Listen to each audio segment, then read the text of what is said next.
Untuk kalian yang saat ini sebagai seorang karyawan atau pekerja yang punya niatan ingin kuliah, nah di sini saya mau berbagi tips sharing bagaimana bisa kerja sambil kuliah dan bagaimana mengatur caranya sampai lulus. Ya ingat, sampai lulus. Karena banyak di luar sana yang kuliah tapi ya mohon maaf tidak lulus-lulus, atau lulus kalaupun lulus itu mas sampai molor. Tapi pada video ini saya akan menjelaskan bagaimana sih kuliah sambil bekerja itu, dan bahkan bisa sampai lulus tepat waktu, bahkan bisa lulus cepat. Nah seperti itu. Saya akan sharing pengalaman saya, tolong jangan di skip. Simak video ini mulai awal sampai akhir agar kalian tidak ketinggalan pembahasannya ya, agar pembahasan yang teman-teman terima bisa dapat dicerna mulai awal sampai akhir. Nah, langsung saja tidak berlama-lama, tips bagaimana sih bagi seorang pekerja, karyawan yang ada niatan untuk kuliah, atau bagi kalian yang saat ini belum bekerja tapi ada niatan ingin kuliah, nanti sambil berjalan akan bekerja juga, bagaimana. Nah, biasanya ya tidak semua anak muda yang baru lulus SMA itu ada kemauan untuk kuliah. Tidak semua ya saya mengatakan, karena ada yang orang tuanya mapan, ada yang dia secara ekonomi baik, ada yang secara ekonomi bagus, namun tidak ada niatan untuk kuliah. Atau sebaliknya, ada niatan kuliah tapi terkendala ekonomi, sehingga tidak bisa membuat dia kuliah. Akhirnya ya harus ngulur, karena tidak ada biaya, harus mundur dulu, harus nabung dulu. Bagi yang pengen kuliah, mengharuskan dia untuk bekerja dulu, menabung dulu untuk biaya kuliah, dan baru daftar kuliah. Atau yang kedua tadi, dia ada biaya untuk daftar kuliah, atau ada orang tua yang mau membiayai dia kuliah tapi dia ingin mandiri, ingin mencoba cari pengalaman bekerja. Nah, pada video ini saya akan berbagi pengalaman saya, karena saya tidak akan bercerita kalau bukan berdasarkan pengalaman saya ya. Jadi ini bukan dari riset dari Google, tapi murni dari pengalaman saya. Bagaimana saya dulu seorang pekerja, awalnya dari lulus SMA, maka saya tidak langsung kuliah. Jadi ada jeda waktu 2 tahun. Karena ya kondisi ekonomi ya, orang tua tidak mampu untuk membiayai kuliah. Karena orang tua hanya mampu membiayai kuliah sekolah saja sampai di bangku SMA. Nah akhirnya alhamdulillah tidak lama saya keterima kerja, dan kerja di salah satu perusahaan swasta besar di Surabaya ya. Pada saat itu saya kerja di PT UBS ya, Mas, Logam Mas, atau pabrik perusahaan, mungkin teman-teman yang tahu UBS. Saya pada saat itu bekerja dulu selama kurang lebih 2 tahun. Nah pada saat itu saya memang tidak ada keinginan langsung untuk sekolah ya teman-teman ya, tidak ada keinginan langsung untuk kuliah. Tapi seiring berjalannya waktu, aktivitas saya kok, saya merasa aktivitas saya ini begini-begini saja, berangkat kerja, pulang kerja, malamnya atau sorenya tidak ngapa-ngapain.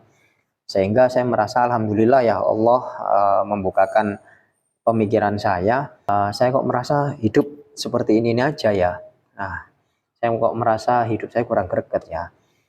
Saya kok merasa banyak waktu yang terbuang sia-sia. Akhirnya saya memberanikan diri untuk coba kuliah, upgrade diri saya. Akhirnya saya coba nabung beberapa bulan sebelum tahun ajaran baru, saya coba cari-cari kampus. Nah, dalam proses saya mencari kampus, ada tips dan videonya. Nanti akan saya share di next video selanjutnya ya. Bagaimana cara memilih kampus agar kita tidak terjadi salah memilih kampus. Atau yang kedua, bagaimana tips cara memilih jurusan agar kita tidak merasa salah memilih jurusan. Nanti akan saya sharingkan ya pengalaman-pengalaman saya. Nah, kembali lagi ke topik pembahasan bagaimana cara supaya kuliah sambil bekerja ini bisa lancar dan cepat lulus. Pengalaman saya pada saat itu setelah saya daftar kuliah, nah jadi tipsnya yang pertama, atur keuangan kita dengan baik. Nah, kenapa kok saya mengatakan keuangan? Karena kuliah itu kan modalnya uang. Sudah pasti harus menghasilkan uang dulu lah biar kita kuliah. Kalau tidak ada biaya kan tidak bisa kita kuliah. Makanya tips yang pertama ini atur keuangan. Bagi kalian yang sudah bekerja, pandai-pandai mengatur keuangan, karena setelah nanti kuliah pasti kalian akan berhitung biaya BBM, biaya makan, ya biaya nongkrong misalkan dengan teman-teman kuliah, dan yang paling penting biaya kuliah itu sendiri. Ada biaya per bulan lah atau biaya per semester, itu harus kalian pertimbangkan sendiri. Biasanya ada biaya ujian juga, UAS atau UTS dan sebagainya, praktikum lah, sampai nanti skripsi dan wisuda.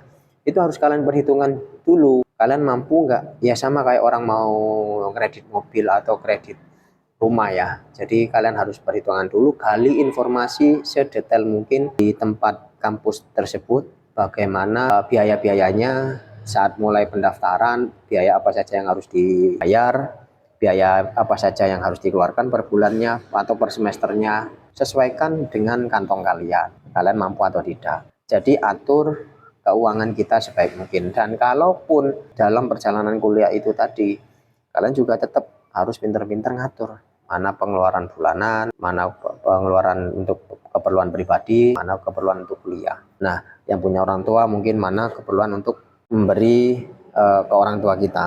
Nah, tips yang kedua, time management yang baik atau atur manajemen waktu kita dengan baik. Nah, kenapa kok setelah keuangan yang kedua adalah waktu? Ya, teman-teman, banyak di luar sana itu teman-teman yang mungkin secara materi, secara keuangan dia baik, dia bagus dari orang tuanya lah atau dari dia sendiri, dari penghasilan kerjanya, tapi dia tidak lulus-lulus atau molor, bahkan sampai 9 atau 10 semester, bahkan sampai di, ya mohon maaf ya, sampai di DO, tidak kelar-kelar kuliahnya, karena mungkin time manajemennya ini yang bermasalah.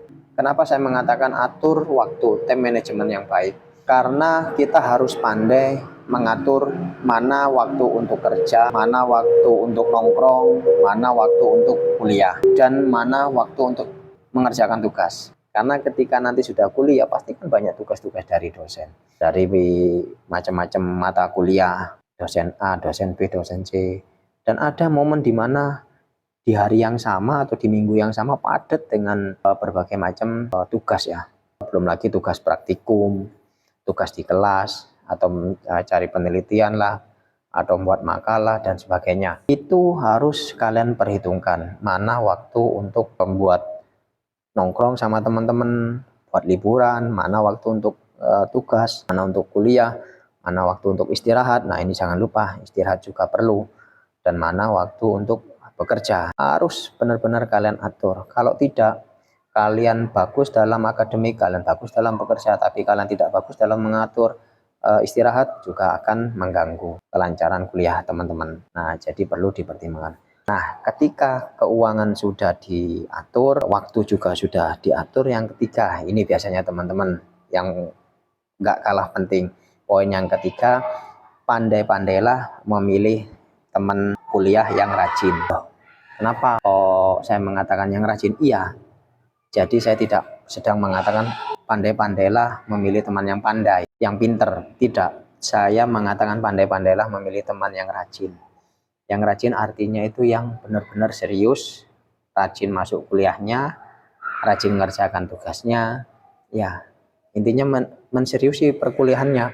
Karena ada sebagian mahasiswa atau mahasiswi itu pinter, tapi kuliahnya ya bolong-bolong, jarang masuk lah, itu banyak yang seperti itu. Jadi pandai-pandailah ketika sedang menjalani masa kuliah, kalian harus pinter-pinter menilai teman mana teman yang rajin dalam hal masuk, dalam hal mengerjakan tugas tadi. Kenapa harus demikian? Karena biasanya di saat kita itu mulai lelah, di saat kita mulai lemas, di saat kita mulai malas, biasanya yang mensemangati itu teman. Jadi teman-teman kita sendirilah yang bisa mensemangati. Biasanya seperti itu. Saya merasakan sendiri pengalaman pribadi saya itu. Saya alhamdulillah Allah takdirkan saya kuliah di salah satu kampus swasta di Surabaya. Pada saat itu saya masuk di 2013. Alhamdulillah di tahun 2017 dengan masa durasi 3,5 tahun saya bisa lulus kuliah tidak hanya tepat waktu, tapi lulus kuliah lebih cepat teman-teman. Tidak 8 semester, tapi pada saat itu bisa lulus hanya dengan 7 semester, 3,5 tahun, alhamdulillah. Nah, ini semua 3 cara itu yang saya terapkan. Atur keuangan, atur manajemen waktu, Dan yang ketiga, alhamdulillah saya pada saat itu punya ada satu teman saya itu namanya Fauzia.